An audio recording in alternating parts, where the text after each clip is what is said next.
Hello everyone, this is how you can add or remove a UV map in Blender. Go to Object Data Properties.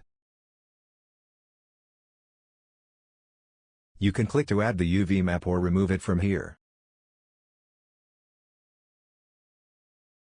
Open the UV editing window.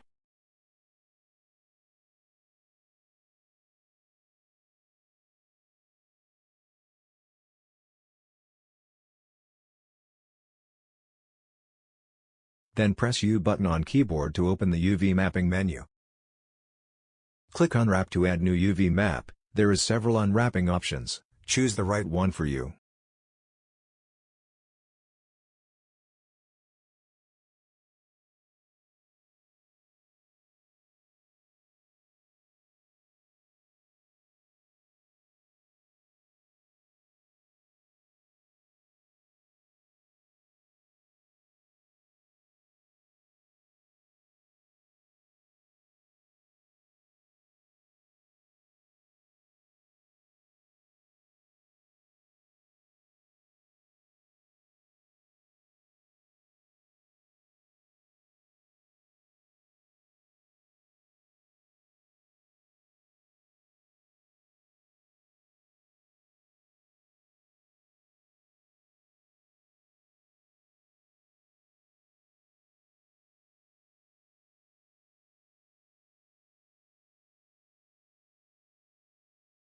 That's it, see you next time.